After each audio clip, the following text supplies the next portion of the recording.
Hi everybody, this is a video for star number 1, the biomolecule rundown. That's that very first page of notes. Just to give you a little overview, today in this video we're talking about atoms and molecules, and we'll be working our way as we go through review up this list. So we'll be working from smallest to largest. So let's go ahead and get started. We're looking at this graphic first.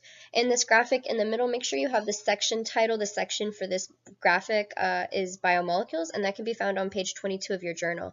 If you joined my class late or if you had to start your journal over or something, just write whatever page in your journal we actually talked about this. So it could be different for different people. Alrighty, we're going to start with this picture right here. For this picture, we're looking at a biomolecule. This is the monomer of it, and notice how it has a group of phosphorus. It has a group that has carbon, hydrogen, and oxygen. Remember, if you can't see the carbons, it's every corner. So right there in those corners, those are actually carbons. They don't label them, they're just there. And the last part is a group that has carbons, remember, corners, carbons, nitrogen, and hydrogen, and some oxygen should be in there. So what biomolecule is this? This will be for the biomolecule nucleic acid. Remember, the monomer of a nucleic acid is called a nucleotide, and that's actually what we're looking at in the picture. So remember the three parts of a nucleotide? It looks like a little house, right? It's got the house, it's got the garage, and the chimney. So the three parts, here's the phosphate, here's the sugar, and here's the nitrogen base. So that's what you're actually looking at. Yes, on the STAR test, they will give you a picture that looks like what I have. Please make sure you know the order that the elements are in. So know that it's a group of sugars, and that's what a sugar looks like. Your nitrogen bases, they look kind of like sugars, but they have nitrogen in them. So they're not sugars, they're nitrogen bases. And then you just have a group of phosphoruses and oxygens. Alrighty, what do I call it when I put a bunch of nucleotides together? That polymer, remember polymer means a bunch of the same things repeating. That polymer is called either a polynucleotide, remember poly means multiple, and it can also be called a nucleic acid. So either one of those words, if I say the word nucleic acid, that means I'm talking about a polymer, a really big thing made out of a bunch of small things. What is an example of a nucleic acid? Where do we see them? We see them in DNA and RNA. Those are our two biggest examples. And what is their function? Their function is genetic information. Basically, they're going to be coding for proteins. They tell us how to make proteins, and we'll get to proteins in a second. What elements can be found in this biomolecule? So if they show you a picture and you see carbon, hydrogen, oxygen, nitrogen, and phosphorus, all of those, you know it's going to be a nucleic acid. So CHOMP. Nucleic acids have CHOMP. Alrighty, the next one we're going to look at is this one right here. Notice it's just got carbons, hydrogens, and oxygens all together. That is going to be for a carbohydrate. The monomer of a carbohydrate is called a monosaccharide. Remember that mono means one, saccharide means sugar. Guys, as we go through these notes, please make sure that if I don't write something down, but it helps you to remember, write it down. You have 25 days until STAR at this point. It's a while. Make sure to write these things down so when you're reviewing your notes right before that test, you'll do as well as you possibly can. So I didn't write down the definition of saccharide on your notes. Write it down. Alrighty, what do I call it when I put a bunch of monosaccharides together? So this is one monosaccharide. What do I call it if I stick 60 or 70 or 80 monosaccharides together? I call it a polysaccharide, or I could just call it a carbohydrate. Remember, poly means many, saccharide means sugar. If we look at some examples of carbohydrates, starch, pasta, bread, potatoes, all of those are starch. That's all made out of carbohydrates. Sugars, of course, the biggest example. So obviously table sugar, anything like that. Glucose, those are all examples. Function, why do we need carbohydrates in our life? They give us quick energy. I like quick because quick and carb both start with the same sound, quick carb. And so it just helps stick in your mind, quick carb. What elements can we see? We will see CHO. And remember, guys, like I said, if you see something that's drawn and they don't actually label carbons in the corner, every little corner, if it's not labeled, assume it's a carbon. So if you see on the one that I'm drawing right now, there are 6 corners, so that means there are 6 carbons. Carbohydrates always have between 5 to 7 carbons. That's how you know it's a carbohydrate. And just a little helpful hint for you, most of the names of carbohydrates, like glucose, end in the word OSE, or the letters OSE. Alrighty, the next one we're going to go ahead and look at is for lipids, and that's this picture right down here. Notice I've got repeating units. This guy, this one, and this one. These are all similar, and then I've got a different structure thing right there. So what are these things? The monomer of a lipid is glycerol. So this part right here is a glycerol. These three are all fatty acids. So if I ask you how many fatty acids are in this picture, it would be 3. What are some examples of a lipid? So we see lipids, they're going to be in fat, they're oil, butter, and then your cell membrane. And we'll talk about that in the next video, but the cell membrane is especially important. It has to be flexible, and that's why being made out of lipids is amazing, because it is flexible and they can move. What's the function of lipids? Lipids are long-term energy. Lipid, long-term. Just like carb was for quick, lipids are for long-term energy. What elements do we see? The elements are going to be carbon, hydrogen, oxygen. Those are the exact same elements in carbohydrates. So how are you going to know the difference? Well, for lipids, it's always going to be a really long chain of carbon. So if you see 8 plus carbons at least, it's probably going to be a lipid. So notice in these fatty acid chains right there, it's a lot of carbon. All of those carbons store energy, so my long-term energy, that's why they have so many carbons. Alrighty, the last section is going to be for proteins. The monomer of a protein is an amino acid. A lot of people get confused between nucleic acid and amino acid. For nucleic acid, nucleotide. See how they both start with nuke? Amino acid, it's its own thing, okay? So don't get confused just because it has the word acid in it. Don't get lost on that. Nucleic acid, nucleotide, those two go together. Amino acid is totally separate. So proteins, their monomer is an amino acid. What do I call it if I put a bunch of amino acids together in a chain? A polypeptide. A polypeptide or a protein. The word peptide here means that it is the bond between 2 amino acids. So that's what holds them together, polypeptide. What are some examples of proteins? Muscle, so meat or anything like that, those contain a lot of proteins. Enzymes, hormones, pigment. Remember, a pigment is something that gives you color. So your skin color, your hair color, those are all pigments. What's the function of a protein? They'll carry out cellular functions for you. So for example, enzymes carry out jobs. They make stuff, they break stuff. And we're also going to talk about in the next video protein channels. Protein channels move things from either side of the cell. So those are going to carry out cellular functions. And then of course they determine your characteristics, how you look, what color your hair is, how your body is shaped. If you guys in your class saw the video of the girl who didn't have her face shaped correctly, she was missing proteins. Therefore her shape was not, or the face of her shape was not right. What are some of the elements we find in proteins? So we see nitrogen, carbons, oxygens, hydrogens, R. R is not the name of an element. R is just a placeholder. Basically, 20 different amino acids, that's how many we have. All of them have this part in common that I put in the box, but the R group is the only part they have different. So usually we just say R as a placeholder. So if you see something that looks like what's in the box, automatically it's an amino acid. Last thing about proteins, is that they'll form a 3-dimensional shape. I know I just went away from that slide, but please add that. Proteins are 3-dimensional, so they are 3D in shape. Alrighty, the next section we're going to look at is going to be enzymes. For enzymes, we talked about that on page 24 of your journal. Well, we should have anyway. For enzymes, remember that they are a protein. So they're one of the examples of the proteins we just talked about. For enzymes, their shape is specific for the substrate they work on. We use that as an example of the lock and key. What does that mean? For every lock you have, only one key works for it. Only one key should work for it. So for example, my classroom key, the one I have to open my door, only works on my door. It won't work on Miss Dowdy's door, for example. So it is a lock and key. It only works for a specific substrate. So let's go ahead and look at the picture that you have right here. This little gray guy, that's actually your enzyme. This green guy right here, that's your substrate. And just as a little helpful reminder, substrate and start. They both start with the letter S. So a lot of people get confused. Way down here, I've got my products. And a lot of people get confused. And I say, all right, which one do you start a reaction with? And they yell out products. No, I start with the substrate. Substrate start. I get out products. So products I get at the end, substrate is what I start with.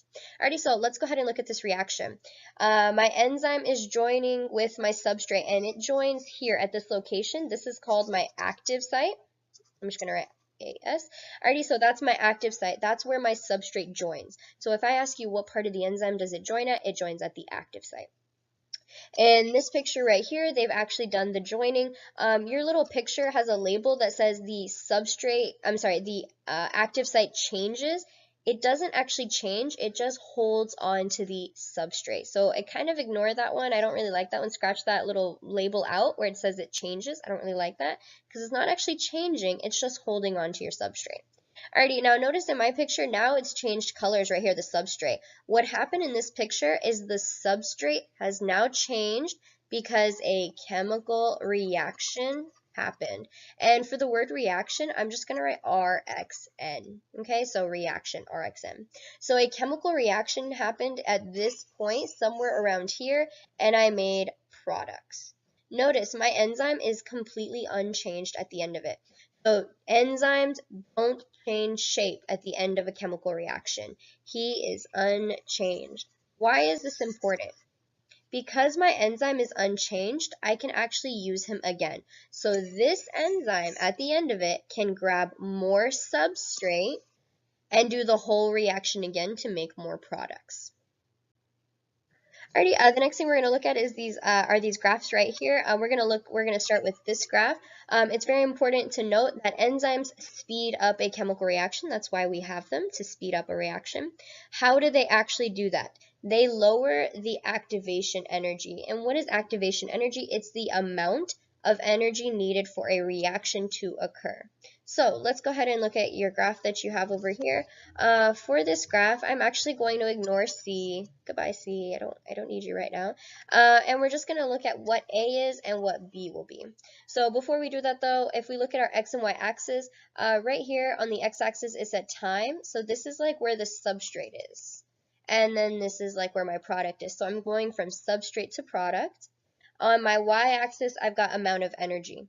So let's look at the black line. The black line here is where my substrate starts. I go up really high, meaning I need a lot of energy for A to happen. Then I lose that energy and I form my product. If we look at B, on the other hand, I start in the same place. I use less energy and I form the same product. So which one is with enzyme, which one is without? Remember, enzymes lower the amount of energy. So A represents a graph that shows an enzyme or a reaction without an enzyme, and B represents a reaction with enzyme. So anytime I lower the amount of energy, it's going to be with enzyme. Did I change my product? Did I change my substrate? Nope. I just lowered the amount of energy I needed to make my product happen. An example I always use about this is if you're in your bedroom or if you're in the kitchen, which one takes less energy for you to get up and throw away the garbage? Well, obviously, if you're already standing in the kitchen, it's going to take less energy, so it'll happen faster. If you're in your bedroom to take out the garbage, it requires more energy, so it happens slower. Alrighty, the next thing we're going to look at is this graph right over here. For this graph, I've got my temperature on the X, I've got activity on the Y, and notice this portion right here is where the highest activity will be. So we say that enzymes work at a different range of temperatures, pH, or salinity. Salinity means salt level. So in this case, this graph is about temperature. And if you have the highest activity, we say that that temperature or pH, whatever it is their optimum. The word optimum means they work best.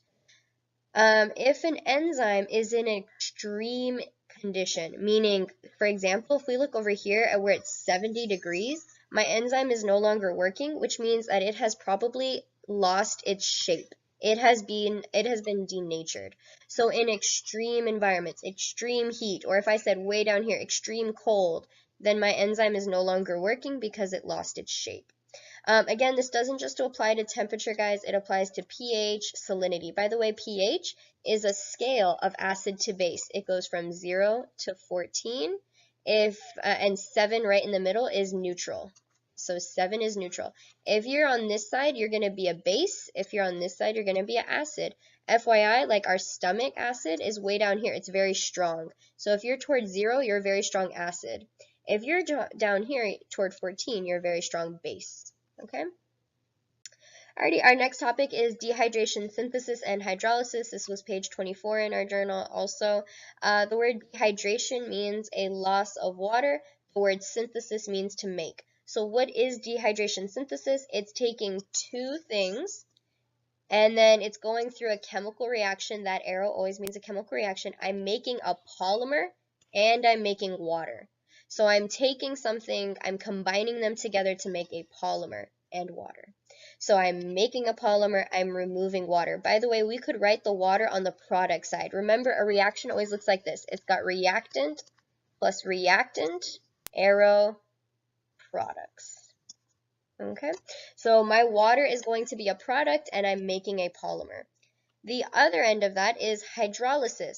Hydro means water, lysis means to break. So hydrolysis, this word right here, hydrolysis means I'm taking a polymer, I'm adding water, and I'm chemical reaction, that's what that arrow means, and then I'm making two polymers, two monomers, whatever it might be. But basically I'm breaking him down into something small. So again, I'm breaking a polymer, water is being added, it's a reactant. So if we look at this picture, I've got 1 plus 1, here's my arrow, I'm removing water, water's getting pulled out, and I'm making a polymer. If I look at the other picture, I've got the polymer, I'm adding water, and I'm breaking it into this plus this, okay? Let's look at what they're going to actually give you on your test. They're not going to just give you, like, for example, circles. They're going to actually give you this kind of stuff. So if we look at this one, it's this plus this arrow. And here I've got one big thing. A lot of people say, oh, it's just one thing together, so it's a monomer. No, this is a polymer.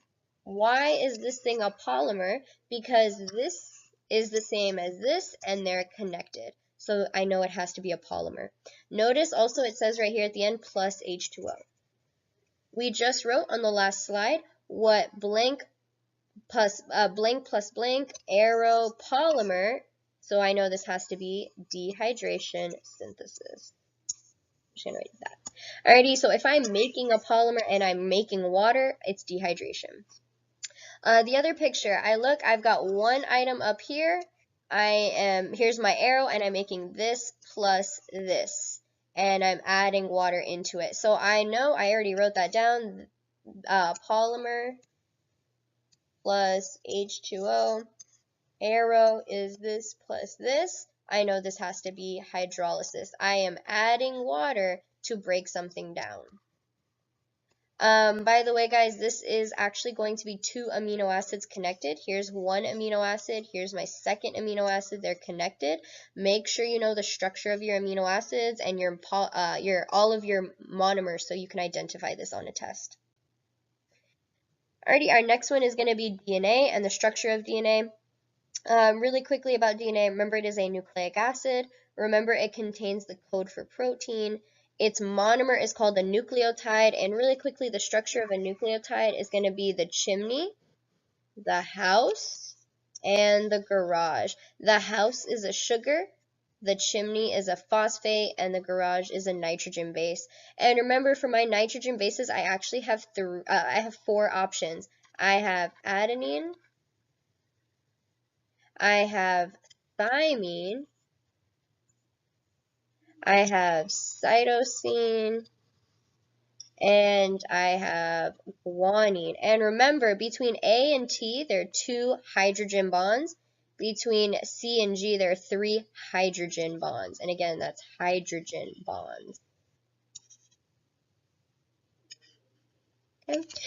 Just as a helpful reminder, apple, tree, car, gas. So that'll help you remember the apple goes with a tree, adenine goes with thymine, car, gas, C goes with G. Okay, those are called complementary base pairs, by the way. Don't forget, all living things have DNA. So in other words, they all have sugar, phosphate, ATCG. So all living things that have DNA have these parts in their DNA. Why don't we look like a potato, though? Because those nitrogen bases, ATCG, are in a different order. Because they're in a different order, we make different proteins, so we look different. If we look at the structure that we've got over here in this picture, this guy right here, it's 2 twisted up ladders, and remember the twisted up ladder is called a wrong color. Let's get purple. That's going to be called a, why don't you see the purple? That's going to be called a double helix. And then when we look at the blue part of the double helix, so this area right here, remember that's called our backbone. And the middle section right here, those are all of our nitrogen bases. So if we were to look at this picture, here's the backbone. And then obviously here's our nitrogen bases. Don't forget, ladies and gentlemen, the backbone is made just out of sugars and phosphates. So backbone is sugars, phosphates. And then the middle with all of our nitrogen bases. The middle is our information. This is the portion we actually read. Your backbone is just for support. Make sure you understand that. Backbone for support, nitrogen bases for info. Alrighty. And we have one last idea, that is of genes and for chromosomes. Remember, a gene is an area of DNA that codes for specific protein. So if I were to say, here's a strand of DNA, oops, ignore where my little crazy lines are. So here's a long strand of DNA. If I said this area and this area code for different proteins, then I would call this gene 1 and I would call this gene 2. They code for different proteins, therefore they're different genes.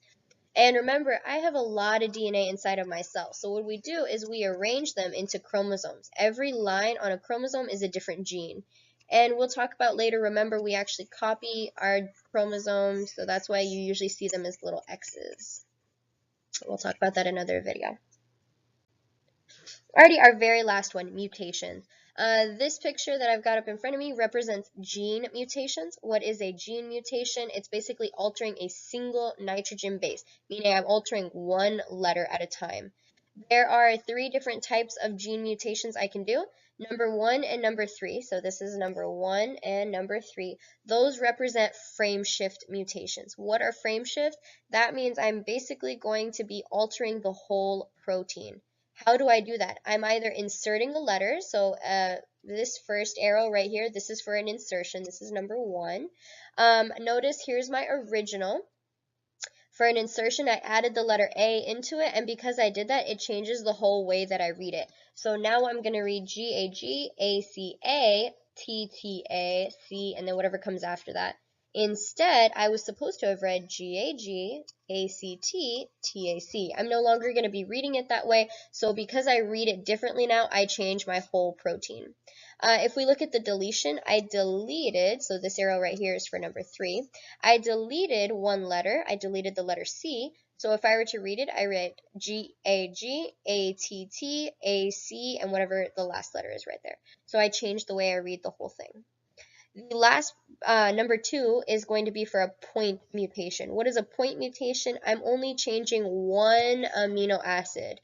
So if we look at the middle one, it represents changing the letter A for the letter C, so I still read G-A-G, A-A-T, that's the only one different, and I still read T-A-C. So I'm only changing this guy right here, that amino acid. So if I were to ask you which gene mutation is more harmful, frame shift is more harmful because I'm going to change my whole protein.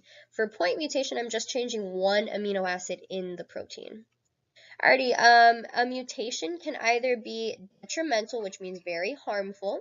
It could be silent, which means I don't see the effect. Or it could be beneficial. By the way, for silent mutation, if I was supposed to have the amino acid tyrosine, for example, after the mutation, if I still got tyrosine, then I'm going to be okay. I won't even notice that a letter was changed. But if I change, for example, detrimental, I was supposed to have tyrosine, but now I have alanine, that messed up my whole protein, it's not shaped correctly, then it's obviously detrimental. Alrighty, our last picture is of chromosomal mutations. For chromosomal mutations, I'm changing whole genes.